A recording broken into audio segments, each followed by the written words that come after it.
AI users are not interested in art, not interested in the process, not interested in actually bringing themselves, but they're only interested in the final product, in the results. And I would best go ahead and defend it just like this. If AI art had never become a thing, would those AI artists still be creators?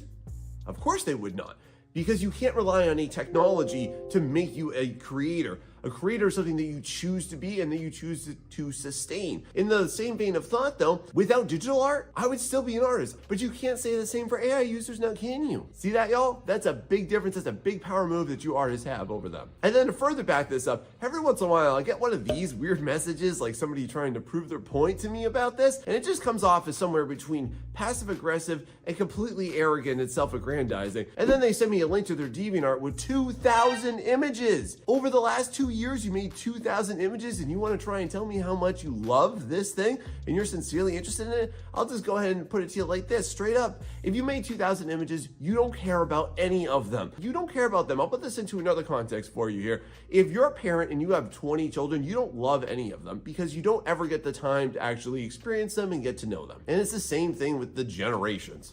Please. Since 2 years ago, what are we actually finding is that those users, a lot of them, because I see them every single time I make one of my videos, they've actually come out and said, hey, look, I'm actually getting back into my art. This actually revitalized my interest in it. I've abandoned AI because I actually want to get into this. And then this causes more and more vehement opposition to actually using this. And the one thing I definitely want to say is that there's no artist using AI that actually wants to. They've just been bullied and belittled and put down to the point where they feel like they have to do it, or they've been fear-mongered into it. And we're going to talk about all that today because that's a big point that I also want to continue to bring up. So as artists, y'all, don't be scared of braving your own path and your own current skill set, which we'll talk about later in this video today too. So if I were to make another prediction for the next 2 years, I would say that more AI users are going to come out of this coping coma where they think AI can do everything that they say that it can't do. And we're going to talk about all that today too. And they're going to start to develop a greater sense of awareness like they already have and have been over the last couple of years. So did this cause AI art to die?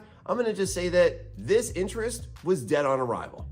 Now, my next big point was that AI art has peaked and it has to rely now on gimmicks in order to sustain itself, in order to continue to drum up interest into it. And so what I mean by gimmicks is that they have to implement little tweaks and little fixes and little this and that. And it's basically like a bugged old game where it's still got the same issues, it's still got the same laggy performance, but they keep on trying to tweak it just to make it a little bit more tolerable. When in fact, what we'll actually go ahead and visit today is the fact that it still persists in every single one of the original limitations, and I will discuss and expose all of those today. But why is this necessary? It's necessary because otherwise they don't have anything else to go ahead and grab your interest. So what have we seen since this? Most recently, you've probably seen the Ghibli slop, haven't you? And you've seen all of these people that are posting all these memes, and you can go ahead and put this image into here. And then before that, it was the Simpsons slop. And then before that, there was another big slew of slop. And y'all just see what's going on here. There's just little minor things that they do all the time, but it's still the same structure. It's still the same limitations right there. And then my God, have you seen AI video? Oh God, I can't wait to rip that apart in this video because that is a disaster. But this is just marketing. This is very strategic. It's not an actual big update. AI art is extremely aged out at this point after 2 little baby years of being in its fragile existence right here, but it's necessary for it because that novelty sustains people. It keeps them hooked. It gives them a little taste of what they think that they could do, but they're still running up against the same walls. They just don't realize it yet, do they, artists? But one thing I think that we should all really thank this for is thanks for the multi-billion-dollar meme generator. Like most of the time when people are heavily using this is that they're not actually trying to create any type of a business, nor are they ever going to make any money from it. And I'll definitely expose that one today, but they're actually just making really stupid, childish memes for social media. Wow. Thanks so much for scraping all the artwork in the world just so that you can go ahead and appease preteens. Good for you, AI. So to get my future prediction for what will happen in the next couple of years, I think that first off, you're going to see more gimmicks, more minor shifts, and you could try and go ahead and tell me about LoRa's and private training models and all of this nonsense, but it's all the same stuff and the same exact limitations versus what you as an artist could do. So my friend, my creative companions, don't think that this can outdo you because it really can't. It will perpetually have the same issues, and it will eventually probably have to pay artists. And I'm going to discuss that today in a bit as well. So was it right to say that it died? Well, I'm just going to say that it stagnated. And if you look at that as death, you're either moving forward or you're dying. And that's the way life works. Now, my next big claim, I think is something that I really want all of my artistic friends to listen to. Because when AI first came out, what its big time promise was that it was gonna go ahead and cut out the big fat cats out of everything, and that everything that you'd be able to create would be able to be created solely by you, and then you would be able to reap all those benefits, and you would be able to solely reap all those rewards. And at that time too, they were promising, oh my God, this would be the future of all art jobs, and it would be taking away every single art job out there. But in fact, there's only two types of jobs that exist because of AI image generation, and that's in business and in engineering. Nothing to do with art, and we're going to discuss today too why that's not going to ever be a threat to you as a real artist. Now, have some jobs been lost? Unfortunately, yes. This is just companies testing the water. They don't know any better. This is a untried, untrue product. And unfortunately, what I think we're all going to have to accept is that if you're seeing some of those jobs go away, first and foremost, don't panic. Don't think that you have no promise, no potential, no future, friend. But we have to understand this. We have to just let these companies fail. They're making a poor short-term decision, and AI is a terrible investment that will never pay it back. But we just got to let these companies figure it out. So y'all just hold tight on this. Watch what happens. In fact, ironically, everybody that has been attempted to be hired within AI has been promptly, see what I did there? Fired, because they have nothing else that they can do and they can't get over their own limitations. And just looking at like what AI could do. First and foremost, AI can't even get a rocket to the moon, turn around and come back all by itself, nor can they also, I don't know, go ahead and drive me to work and allow me to sleep in my car and then go ahead and drive me back. Those are both one-trick ponies, y'all. Just to put this into perspective for you. They have one singular goal, one singular task to do. But why is art achievable? That's so laughable. And the big thing that I want to go ahead and push here is just the fact that there's no remarkable AI products. Nobody is talking, nobody is heavily consuming any of this crap. And when you really take a look at it, the only reason that people actually get any type of notoriety for anything that's even instituting AI is the fact that it's made with AI. Nobody celebrates the user. In fact, the software gets all of the credit. So what are you doing? You're actually doing what AI posits itself to not do, which is to just put more money back in the hands of corporations. So great job on falling victim to that one, AI users. So what is the point? Where are the AI games? Where are the AI movies that everybody loves? Where are the AI shows that are supposedly going to be groundbreaking and exhilarating? Oh wait, but they don't exist. And it's been the same exact timeline as if it would been to actually produce anything in Hollywood.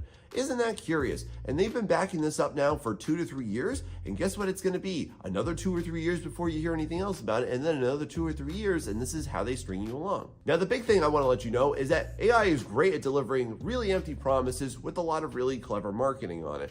And what you really get down to is the only people that have lost jobs are the ones that never appreciated you anyways. I work a lot with freelance clients, and the people that come to me for their work, they actually appreciate art. And there are plenty of people out here, and so many people out here that appreciate art. The people that are into AI image generation or using it for their businesses are strictly just because of the fact that they don't care about it. They're not invested into it. They're not really that serious about it. And I'm just going to be very real and honest with you here. If you can't afford somewhere in the neighborhood of $100 to $1,000 for your business, you really don't care about your business, and it's not really going anywhere anyways. Because if that's really the stopgap, you just have a mountain of excuses. But let's give it some credit here now. AI image generation, thank you so much. Thank you so much for taking all of the worst clients. You earned those $10 commissions on Fiverr. You go ahead and take over that platform because it was never for artists anyways. And my future prediction for this is just simply that they're going to continue to oversaturate all of these bad platforms, and then they're going to go ahead and just cannibalize themselves, which is going to be a great thing for us. And that's also going to lead me into my next point.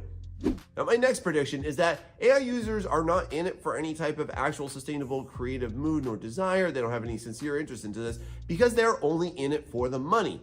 And that well is running dry. That's what I said 2 years ago. And look at how things panned out here, everybody. Every single AI bro, Discord server, subreddit has proved me totally right on this one. Because there are more and more AI users biting the dust, feeling dismayed, complaining that they don't get sales, complaining that no one's buying their crap, complaining that they can't go ahead and sustain their Etsy shop, complaining that nobody's actually interested in their stuff. And why is that? Very simply because of the simple fact that they've gone ahead and they've oversaturated almost every single major marketplace, and they don't actually know how to do this. And that's why they're dumping out left, right, and the other way. The only thing that they can actually beat artists on is cheaper products and cheaper prices at a worse quality.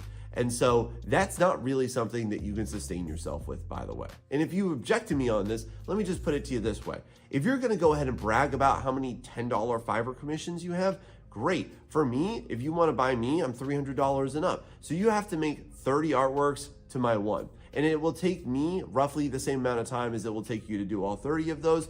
So then that way, what did you really gain from that one? Every AI user that's actually in a challenging art job, they can't satisfy their clients.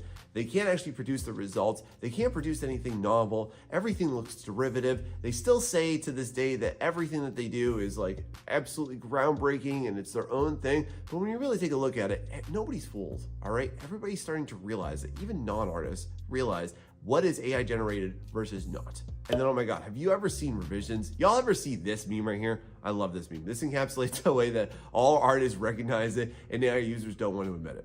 My future prediction here is that AI users will continue to run into this denial wall until they inevitably just quit, they get bored, they get disinterested because they don't have the heart of the creator like you and I do, my friend, right? And so to them, I just want to say, keep running into that wall. Next, even when this was still brand new, one of my major claims was that this is one of the worst community of artists. Now, artists aren't perfect. Artists can be cancerous to themselves too. Artists can go ahead and be nasty as well. But just as an entire group and whole, the only thing that we keep seeing is that AI users, even still to this day, 2 years later, are not in any type of actual sincere interest groups. All they are doing is vying for their self-interest. And what brings them together isn't care, isn't their humanity, isn't wanting to actually get better. It's just that they want to push their product. And this is where AI users, again, start to lose their mind on me. And it's just honest, because at the core of what they want to do, they need to make a product. And they claim that they can't afford it. But in fact, what you're actually going to find is that they just gave up. And listen, it's okay. Like, you don't have to go ahead and pursue everything in life, and you certainly can't. But at the same time, don't admonish people that actually did and try and claim that you're as good as them. And what I tend to find is that every single AI group is literally just trying to grift off of each other's grift. And they're trying to steal this prompt and steal this, and what did you do for this, and what technology did you use for that? And they're not doing it because they want to help each other. They're doing it to try to steal from each other and try and hop on the next bandwagon or make the next trendy thing or make the next social media blow up post. And that's all. It's always about their self-interest. And then have you ever seen their infighting as well, where they try to protect their prompts and sell their prompts, and then they paywall it, and then someone steals it, and then they use it, and then that causes a whole storm between them? It's hilarious. And then what's so funny is that they keep on trying to go ahead and copyright their prompts. Like, what? So just clarify this for me, please. So, stolen art, that's fair use, right? That's not worthy of protection. But uncreatively mashed up words should somehow be protected by the government? Is this delusional, or is this just entitlement? And let's not try and say the prompts are some type of artwork. What are you trying to say here? Is it a poem? Is that haiku? And my future prediction for this is very simple, is that AI image generation users, they will never receive the protections, they will never receive the copyright support that they want for their generations, nor for their prompts, because of one major fact. That would step upon the fragile theft basis of every single major AI image generation company. And that would mean they'd have to admit that they were wrong, right? Well, I'm pretty proud to say that this next prediction came very true. 2 years ago, one of the things I said was that there would be absolutely nothing new, nothing novel brought to the table by AI, and that everything would just be continuously redrudging up the same exact stuff, and everything would be perpetually identifiable. And boy, did that come true. Because still to this day, they don't want to admit it, only artists are actually producing venerable novelty. Only artists are getting the praise for creating everything. There are no known AI users. Like, they don't want to admit this fact. But when you really boil it down, like, who's the big AI artist? Oh, that's right. Nobody. Because the software gets all the credit. They think that AI is the tool, but really they are the tool being used by the AI. And they just don't get it here, y'all. But there's been absolutely nothing new that's been brought to the table. Where are these amazing things that you've never seen before?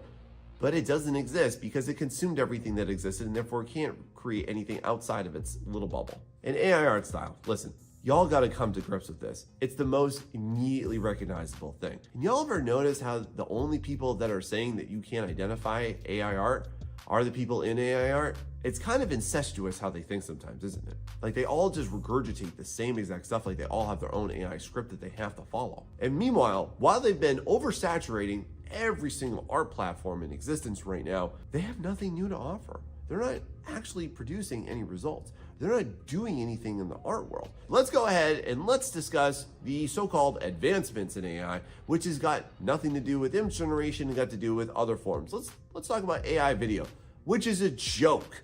Okay, so let's go ahead, let's get into the nitty-gritty here. So far, what we've gotten is Dog and Boy, which nobody cares about and nobody would have ever paid attention to had it not been brought up to the fact that some of the backgrounds were made with AI. Nobody cares about it. There's the first AI-generated anime, which is mediocre on a sunny day and just lousy forgettable on a rainy one. And then, oh my God, if you haven't known this, the first AI-generated movie, fully AI-generated movie has come out, and it's called Where the Robots Grow. If you can sit through this abomination of an animation, if you want to call it that, which would be disrespectful to all the animators, I can't get through more than 5 minutes of this. Y'all, this is terrible. When we compare, let's compare apples to apples here, okay? When the first 3D animated movie came out, it was this little thing, you might have heard of it, called Toy Story. That was groundbreaking, and it literally launched 3D animation right from there.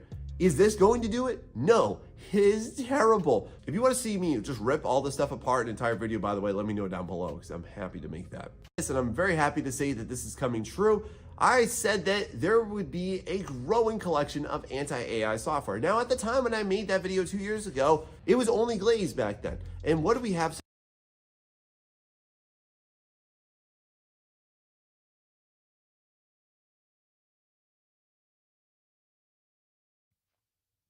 So this game came out a little bit ago, Oblivion, and I was so wrong about Elder Scrolls. I thought Elder Scrolls was a millennial, Funko Pop, modern audience game because I played Starfield, and I didn't realize how much we had lost until I played Oblivion. I didn't even know. I had no idea. I didn't think it was like the funny thing is that within like 2 minutes of playing the game, I knew that it was the fucking game. Like that intro was insane. It's real. I didn't think that there was any shot that Xbox would want to shadow drop an Oblivion remaster to this level of quality. Yeah. It just didn't make any sense to me. And on top of that, we've seen this kind of thing happen. I don't even know how many times. The screenshots, the leaks, the rumors, the comparison videos, and all of it led to absolutely nothing.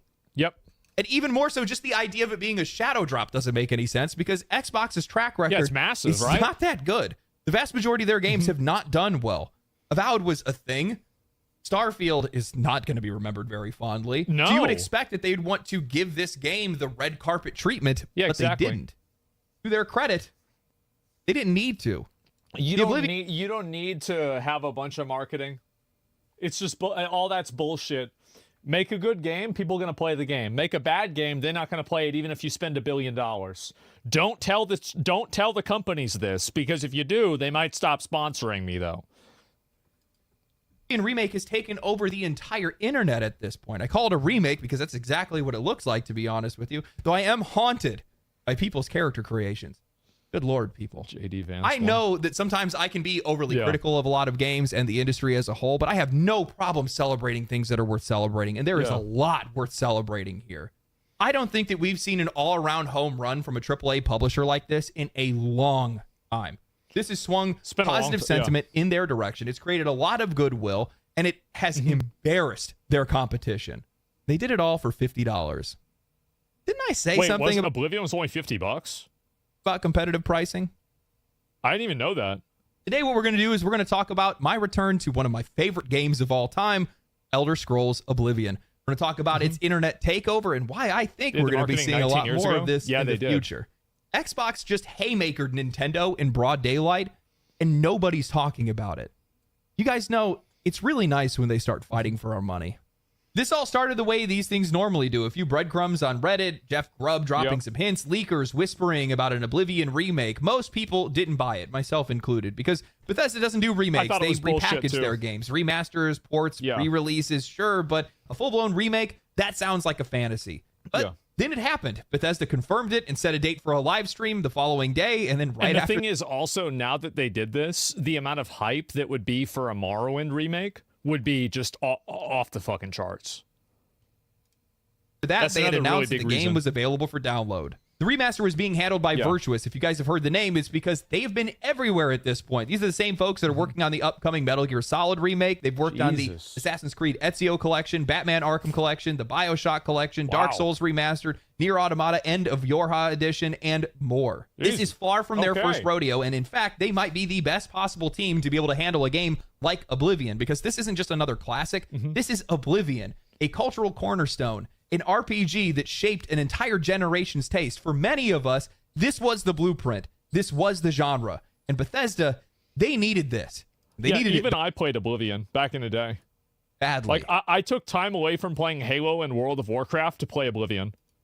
Starfield was supposed to be their second coming, a brand new IP, huge scale, that signature Bethesda magic, but in space. It launched big, but it fizzled fast. Word of mouth tanked, streamers dropped it in days, engagement plummeted, and then after that, they went into full-on damage control. Narratively, Emil Pagliarulo was firing off tweets mocking players for not understanding the realities of game development. Devs then took to Steam with copy-pasted replies to combat negative reviews, saying things like, some of Starfield's planets are meant to be empty by design, but it's bad on purpose. We wanted it to be bad. You can't say the game's bad. We wanted it to be bad. That means it's good. That's not boring. When the astronauts went to the moon, there was nothing there. Certainly they weren't bored. Guys, what the hell were you even doing? This was a complete mess. Starfield didn't flop because it was broken. It flopped because it was dull. It didn't live. It didn't breathe. It didn't matter more than anything else. And that opened the door to the question whether or not Bethesda still has what it takes to even make games that people love. And I think that's what makes this remaster such a moment. It's not just a nostalgia bomb. It's a reputation reset. A chance for Bethesda to remind people what made them believe in them in the first place. Even if they didn't... I mean, to me, like, I'm going to just be honest. Bethesda didn't even make this fucking game. Another company made this game, and it's a game they made 19 years ago. So, like, I see this happen, and I'm not like, oh, well, Bethesda's back. No. This is like the Blizzard re-releasing Classic WoW and be like, oh, Blizzard's back. No. Make this game themselves. They greenlit it. They oversaw it. They let it exist without mangling it, and it worked. I want to be clear about something. This isn't the kind of game that we need to see reach 500,000 concurrent players on Steam. It is not here to compete with today's modern releases. It is here to regain goodwill. Well, it did. And rebuild Bethesda's brand. I find it hilarious when I go and I read the ever-wise ex-Blizzard president turned sports betting CEO that's now marketing gambling to kids through Twitch, Mike Ybarra, said that I'm skeptical about 20-year-old remasters. This guy really, it's like a really good way to tell, like, what's a bad idea, is you just listen to this guy and you'll know. Just whatever he thinks, probably a bad idea. It's kind of sad because I thought he was actually, like, the funny thing is that I think the reason why this guy is so off all the time is because he doesn't play enough video games. Because when he took over Blizzard, World of Warcraft legitimately got a lot better. And it's because he was a no-lifer for WoW. This guy was an unironic WoW no-lifer, and he played the game probably as much as I did. But the fact is, like, he probably didn't play Oblivion. He didn't know enough about these games. And so his viewpoints are just simply wrong, not because he's a bad person or like he's stupid. It's just that he doesn't know, and he doesn't have the context for it. What was once fantastic, now remastered, will never hold up to modern masterpieces like Elden Ring. I was actually going to reply to this. The bar has simply moved from a safe open-world RPG to what Elden Ring brought us all. I would love to be proven wrong, but I'm not. Like, every single game has to be Elden Ring. And also, he's right. Like, yeah, you're absolutely right. The combat and gameplay of old games will oftentimes not be as good as new games. And I will even say something, this might make some people mad. I think Avow's combat is better than Oblivion's combat. It is. But that doesn't make it a better game. Combat is not the entire game. But I guess if you're a Mythic Plus Andy from WoW, like he is, it is for you. he was proven wrong within hours. The game exploded on Steam with over 182,000 concurrent players. It probably sold millions of copies straight out of the gate. My feed has been wall-to-wall Oblivion lately. Screenshots, bugs, memes, goof. That's the president. That's number 48 right there, gentlemen. Faces, pure joy. I've never seen so many grown men misty-eyed over a game. Okay. Game drop. Games like the Oblivion remaster are not here to define the modern era. They are here to remind us and developers of the past. And let us revisit it with a new coat of paint. They are made cheap, sub $100 million. They don't need to sell 10 million copies to be viable. Nobody needs Oblivion to stand toe-to-toe with Elden Ring. We need Elder Scrolls 6 to do that. Yes. Why do you think that they released the game for $50, Mikey? Now, I've been playing it myself, and oh, man. I'm just going to say it. This has to be one of the hardest goes so fun. Start screens in gaming history. It's so fucking good, dude. It's so fucking good. Once that theme kicked in, I just sat there staring for like 15 minutes, total blackout. Is this actually happening? It's wild to think that it's been almost 20 years. And another thing is, like, there's no purple. There's no, like, bright purple and bright green. There's no millennial handwriting. There's none of this. It's just very simply a fucking badass game. Like, I'm sorry, but, like, this is a game for guys. It is. Years. 100%. 2 decades. I usually credit Grandia 2 on Dreamcast for being the game that made me fall in love with RPGs, but Oblivion is the one that coded it into my DNA. People will tell you how revolutionary it was, how open it felt, how immersive it was, but that undersells it. For a lot of us, this isn't just our favorite game. This is the game. This is the one that defined an era. I still, to this day, struggle to explain what it felt like to play the game. It was a real adventure, streamlined from Morrowind for sure. It was much more accessible, but that didn't really matter. Before Elden Ring was the game that was praised for just letting you go, Oblivion was already doing it. I put thousands of hours into the game without even... I feel stupid for saying this, but, like, I didn't realize that large-scale open-world games were even possible back then. Like, I didn't understand the scale of Oblivion at all, because whenever I originally played it on Xbox, like, I was, like, 15 or, like, 16. Trying. You guys have to understand, this is before YouTube guides, pre-Twitch. You didn't even know what was coming. You couldn't plan. That mystery, that sense of unpredictability, it was electric. I remember getting caught and tossed in jail, ended up invited into the Thieves Guild. Then I went and I botched a job where I killed a guy by accident. Well, like, you just look at the visuals for this, and this is fucking badass. I think that a lot of people really forget the fact that making something look really cool matters a lot. And this looks really cool. Kicked out, and suddenly I'm now being recruited into the Dark Brotherhood. I would spend hours just wandering the land, finding ruins, delving into dungeons, interacting with everything I could to build up my proficiencies. I forgot that the main quest even existed until I stumbled over a hill and saw an Oblivion gate in the distance. This was the first time I had ever played a game that was reacting to me, not leading me. You didn't play Oblivion, you lived it. And somehow, some way, we get to do that all over again. I don't think people recognize how special of an occasion this is. Well, and it's also the voice acting even. Like, it's like you compare the voice acting in this versus, like, Avowed, or really the main one is Assassin's Creed Shadows.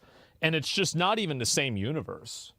It's delivered exactly what this game needed. It is still janky, it's still weird, it's still buggy, but it's sharper, cleaner, and more modern where it counts. They kept the creation engine as the system that is running the game's logic, but they layered Unreal Engine 5 over the top of it to graphically bring it into the modern era. They let it be what it was, but just with a bit more polish. I mean, they still even kept the goofy misreads from the voice actors in the original.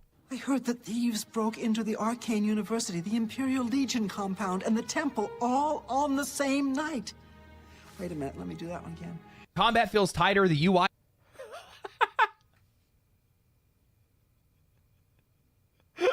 Oops. See, that's the kind of stuff that people love. I love they did that. Yeah. Is cleaner. You can actually assign your stats manually instead of just getting locked into a starting class. Small, smart, meaningful changes. That is all this game needed. And man, booting this game up after so many years, it feels surreal. Sure, the colors could pop more. Performance is a little bit iffy. It's Unreal Engine 5. So I do think that a lot of games do have this like piss filter on them that takes the vibrancy of old video games and it makes it more dull and drab. And I think it needs to be fixed. But there's a spectrum between, you know, that and like the super saturated colors of things like the new Borderlands and like Avowed. But that middle ground is the way that games used to look. Like World of Warcraft used to be like that too. My reshade fixed it. Yeah, I haven't tried that. Kind of a mess on PC and console. That's becoming a bit of a trend lately. Not a good one. Definitely makes me worried about the future of games with more studios wanting to adopt Unreal Engine 5. But in motion, it's beautiful. The Imperial City glowing on the horizon, stars above the forest, the scope of the game. This is it. Game feels real. The models, to be honest with you, a lot of them actually fall into the uncanny territory. It's definitely not how I imagine some of these characters. I think that Unreal just doesn't really do a very good job at making skin textures very well. Like, I think they can if it's like fully invested into, but in a general sense, I just don't think it's very good. Would look using modern textures, but Bethesda has skipped an entire generation of hardware. It has been 20 years since Oblivion released. It's been over a decade now since Skyrim released. So anything at this point is going to look otherworldly. This isn't just a remaster, it's a recalibration. This is not a victory lap, but a course correction. It doesn't prove that Bethesda still has it, but it shows that they remember at least what it looked like. And maybe that's enough for now. Because Elder Scrolls 6 again. Another company made this. Still on the horizon, and this could be exactly what they needed to be able to reset the table. I do think that's true, is that my trepidation with Elder Scrolls 6 has gone down with the Oblivion remake. Because they did oversee this to some degree, obviously. And it's pretty good. Didn't need to reinvent Oblivion. That wasn't necessary here. They just needed to remind everyone why we loved it. And they did. I feel like this should be the point of making remasters or remakes. It's an opportunity to go back and touch the very games that made these companies who they are. Remind them of what players want, and then build upon. If Nintendo had any balls, they would contract out From Software to remake Legend of Zelda: Link to the Past like Elden Ring.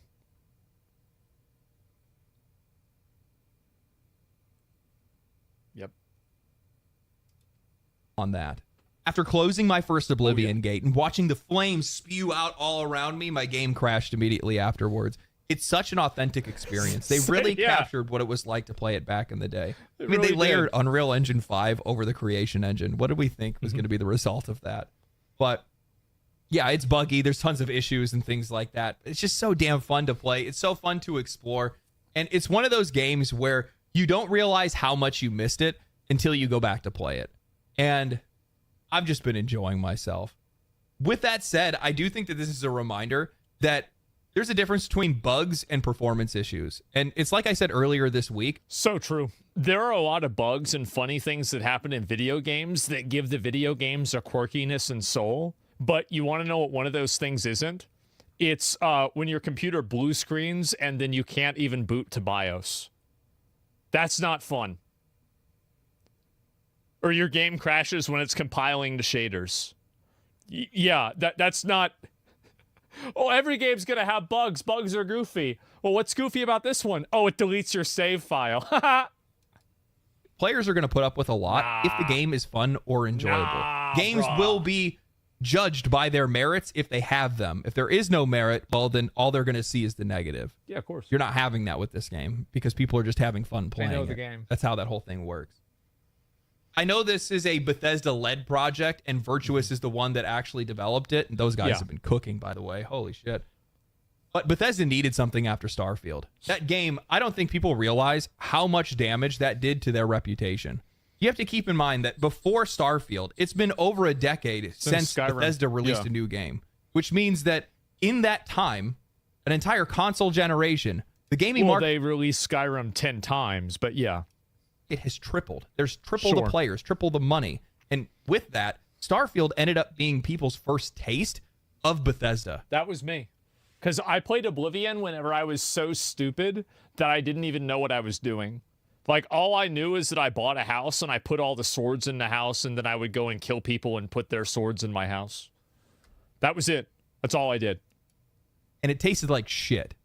You have to do something about that. You can't let that sit out there like that. Putting out an Oblivion remaster at this level of quality, that's gonna give you a much better reputation, especially for the price that they put it at. $50. Here's the thing. This isn't just a Bethesda decision. This was an Xbox decision. They were the ones that said, hey, we need to go. I'm telling you guys, Xbox is cooking. I know they did those price increases and fuck them for that, but Xbox is going to be where it's at. I'm telling you guys. Make an Oblivion remaster. I talked to a couple people, and they said it wasn't even Bethesda that actually pulled the trigger on it. It was Xbox. And it was a smart choice by them. But they've had a rough go of it for the last decade or more now. The Xbox One series didn't do very well with them. The now Xbox series is not doing very well for them. The competition is They don't care. I think that Xbox sees the future. The future is cloud gaming. And if they can develop Game Pass and build a foundation and like a effective monopoly with Game Pass and video game digital distribution through Game Pass, then as soon as cloud gaming happens, everybody will transition over to Game Pass because it will be easier to do, and they'll have a complete market control. I think Xbox is thinking about this in 20 years and 10 years right now, and I think they're making the right calls. Sounds like hell? No, it's not. It's going to be great. I'm telling you guys, this is what's going to happen. I think they've been laying the foundation for this for like the last 5 or 10 years. Them like it's a damn tradition at this point. And, you know, a funny thing happens when these companies get backed into a corner. They start looking for other options. They start trying to fight back. And they start swinging like they should have swung a long time ago. And in the case of Xbox, it's pricing a game fairly. You know, Nintendo just announced a $90 Breath of the Wild plus DLC remaster. And then here comes Xbox with one of the most renowned and one of the most well-known games in Bethesda's entire game catalog, and they put it out for $50. Yeah. That's not a coincidence. This isn't some bargain bin bundle half-hearted reskin. This is a nearly full remake of one of the most influential RPGs of all time. Not just with visual upgrades, but rebuilt on Unreal Engine 5, packed with DLC, improved systems, better combat, and a UI overhaul. It is on the same level of fidelity and scope as the Demon's Souls remake from Bluepoint, and that game... That's fucking true. That remake, because like every remake before that was garbage, and the Demon's Souls remake changed my entire perspective on remakes. It was so insanely fucking good. I was shocked by playing it. Launched at $70 and still costs $70 today. And yet here we are with Bethesda and Xbox just dropping Oblivion for $50. Yeah. Not 60, not 70, not 90, 50. That alone makes it one of the most important releases of this year, not because of what the game is, but because of what that price represents. Yep. In an industry that's currently feeding on its own customers, where publishers have spent the last 4 years normalizing $70 as the baseline and now pushing into the $80 to $90 range without even blinking, this isn't just a fair deal, it's a challenge, a correction, and I don't think it's a coincidence. I think it's a deliberate, calculated decision that's signaling two things loud and clear. Xbox knows that the industry is overreaching, and they plan to undercut it. At least that's what... I think also another big reason is that you can make every argument, like I have, about the complexities of... I'm drawing a blank for a second. The complexities of like inflation, video game development, and everything like that. But none of that is going to tell a person who is like basically financially insecure that they should spend their last $70 on your game. That's the reality. Is that like you can make every argument for inflation and every single argument can be right and it will not matter. Nobody will care. Makes the most sense from my perspective because Xbox isn't doing great. They haven't been doing great. How did he do that?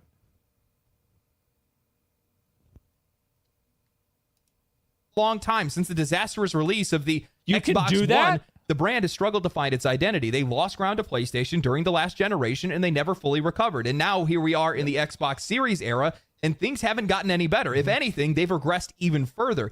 Xbox console sales have completely tanked, while PlayStation is outselling them at twice the rate. The Nintendo Switch is likely to be the most sold console in gaming history, breaking over 150 million units sold. If we look at the last 2 years...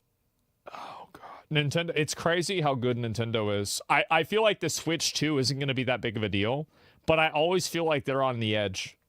Years of their game releases, Hi-Fi Rush is arguably the only respected release. Redfall blew a hole in the ground. Starfield was memed on for months. South of Midnight was an interesting game, but it's not really going to be pushing any units. And Avowed, I'm sure some people played it. Jesus, man. Do you remember whenever I said that Avowed was going to get 40 or 50,000 players? Do you guys remember when I said that?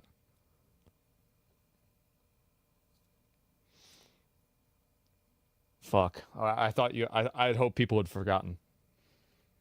I thought for sure, like, after the early access, more people would buy the game. There's no way that, like, nobody else is even going to play it, right? And it was. Why not check it again? What was Avowed? It was a game. That's what people say, at least. On Game Pass. It's ironic, really. Xbox has essentially returned to the exact position that it was in before the Xbox 360, the forgotten platform. Well, here's the thing. The reason why Xbox fell off is actually because of the Xbox One, I believe. The Xbox One was released or announced with a number of, I would not even say consumer unfriendly, I would say consumer detrimental and insulting to consumers features.